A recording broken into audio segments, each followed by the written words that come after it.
the presentation is now recording. Again, if people are coming in, you can just let them know and let them from the lobby. My name is Sarah Lester, and this is the second Wellness Office Hours. And the subject today is returning to work. And if I stumble a little bit or I'm a little bit foggy, I have vaccine brain, so I'm sorry about that. But again, this is Lester National Inc. My name is Sarah Lester. So a little bit about me. I am Lester Nationals Inc. Company Wellness Manager. I am a registered dietitian nutritionist and certified health coach. I am a future nursing student and nurse practitioner. I will be attending Johns Hopkins in the fall for nursing, and I'm very excited. I am passionate about promoting healthy work-life balance and communicating wellness and nutrition information into the corporate world. The purpose of this presentation is to provide the Lester community with strategies to ease the transition back to the office or the work site. Some companies are letting their employees stay remote indefinitely, but others are asking them to come back in. So hopefully this presentation is going to help ease that transition if you are going back to work. And then the second purpose is to communicate CDC recommendations for office and personal safety, so that way when you do go back to work, you can feel safe. So I came up with some potential transition challenges of going back to work. You might have some of your own, but these are just the ones that came up in my research. You may be caring for a child or a dependent at home and you are unable to find care for them. You have already adjusted to your pandemic work from home routine, and you're going to have to get adjusted to this new old routine. There are always mental health challenges. The pandemic has been a difficult time for that.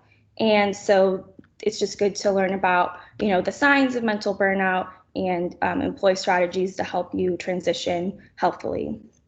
And then another challenge is that you or a family member could be vulnerable to COVID-19, and going back to work and interacting with people every day could be, a source of anxiety or stress to you. And we want to make sure that that transition is less stressful. So the first challenge was caring for someone.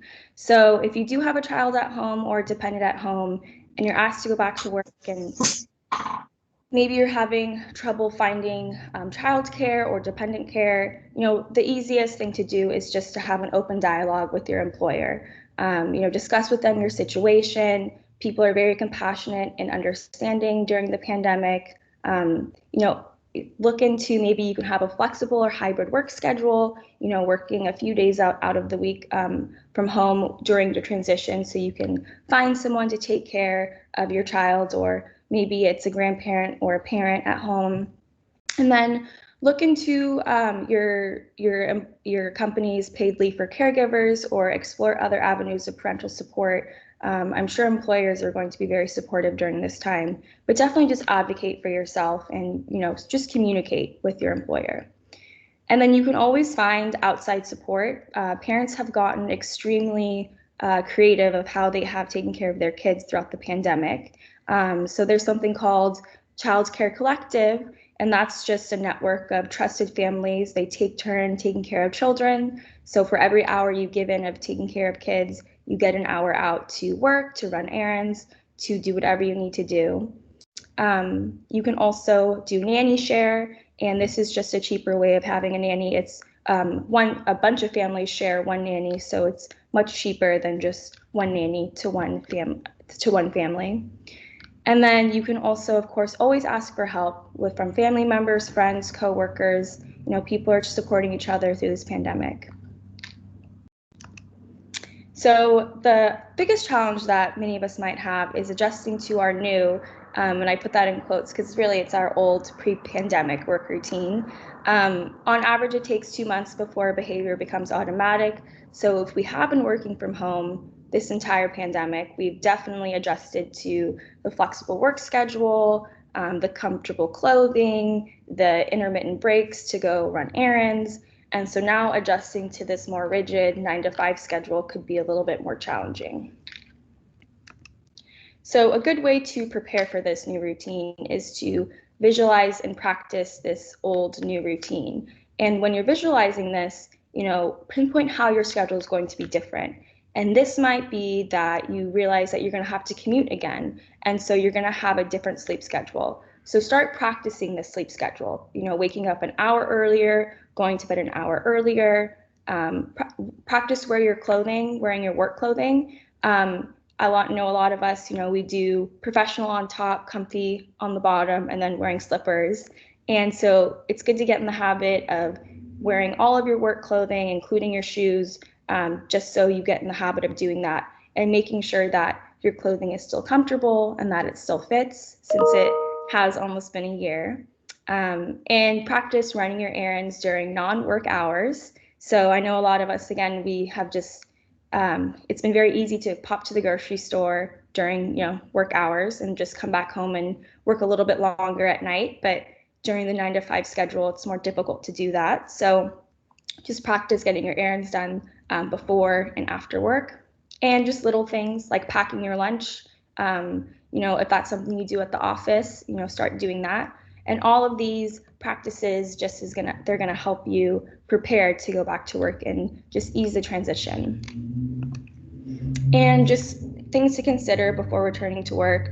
Your employer will definitely give you notice, and so you want to make arrangements for child or dependent care. Have a family meeting to prepare your kids. Say I'm going back to work. This is how things are going to be a little bit different.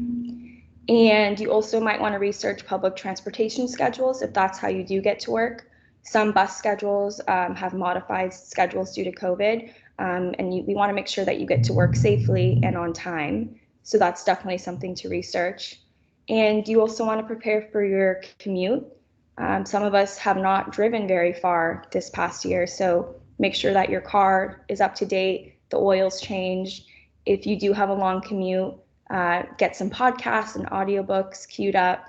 And then the big one is to think about the tools you're going to use if you ever do feel stressed or overwhelmed. So when you do feel stressed or overwhelmed, in the moment you can reach into your toolbox and employ these techniques to ground you. And so this could just be, you plan, if I do feel overwhelmed, I'm going to go for a 10-minute walk. I'm going to listen to my favorite music. I'm going to go outside. I'm going to do 10 jumping jacks. And so really think about what you want to do when you are feeling stressed or anxious, so that way you can ground yourself and get back to what you need to be doing. And then another big challenge has been mental health. The pandemic, and I talked a lot about this in my previous presentation, which is on the Leicester Wellness website, but rates of stress, anxiety, and depression are at an all-time high due to the pandemic, the stressors, the isolation, and it's very normal to feel stressed, anxious, or worried when you are thinking about returning to work. You also may feel very excited. All of these feelings are normal. And returning to work may exacerbate existing anxiety and depression. Maybe you have some social anxiety that, eased up because you were able to work from home, or you have some interpersonal relationships that you aren't looking forward to returning to. And so all of these feelings are normal, and it's important to address them and just to know that you aren't alone during this transition. And so some strategies you can employ to make sure that your mental health is stable during this transition is to practice regular check-ins with yourself for signs of mental burnout. And again, this was in my previous presentation, but these mental signs, it could be that you're feeling more agitated lately, you are more pessimistic or checked out at work, you're snapping at your loved ones. And so when you know these signs, you're able to prevent yourself from completely burning out, and you're able to employ some of the stress management tools that you set up for yourself. Taking a walk, listening to music, meditation. These are all very important to do to make sure that you stay healthy. And then, of course, you haven't seen your coworkers in a year, so reconnect with them, check in with them, create and support a supportive environment. And, you can do this safely, 6 feet away, wearing masks, but really just create a welcoming environment in your office and check in with each other. And of course, prioritize a healthy work-life balance. This is my big thing. Going to the office might actually help establish those boundaries between work and home life.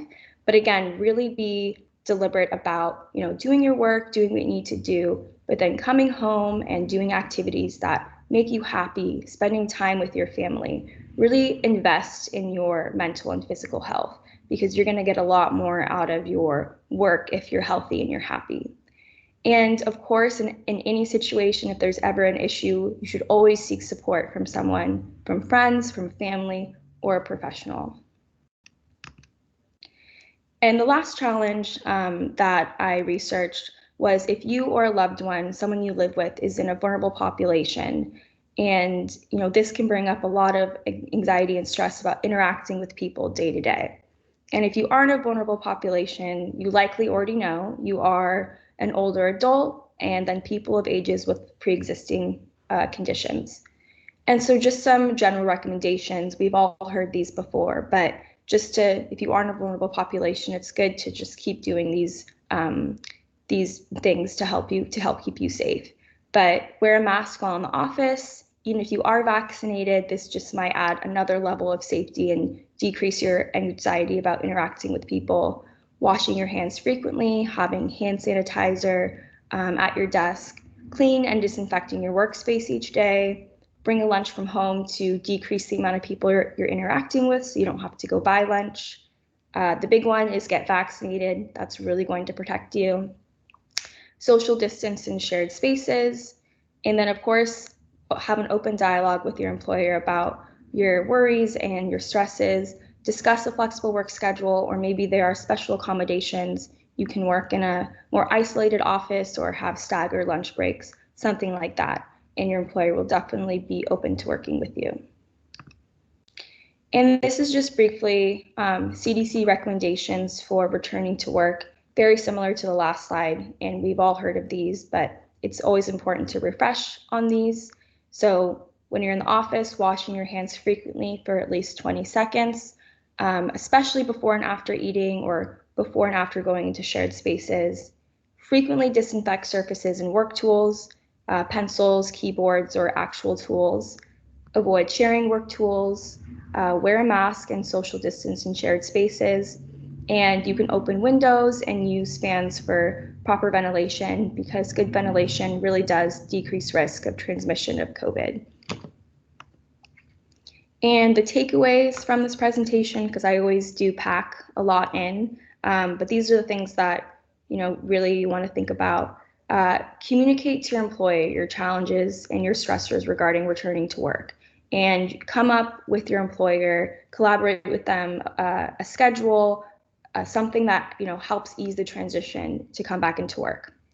And plan for return logistics to smooth transition. So that was the slide about visualizing what may be different in your routine. Is your car ready? Are your clothes ready? Small things like that will help ease anxiety and just make it easier to get back to work.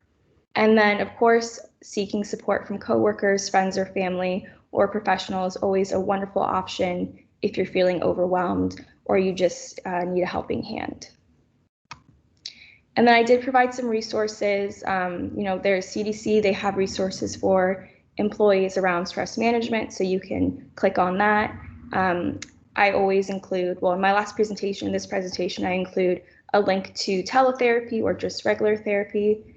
And then if you are an employer or you want to forward this to your employer, the CDC does have specific guidance for employers on how to make the office a safe and supportive environment. And that's it. Thank you. I'm going to stop recording. Thank you, Sarah. That was great.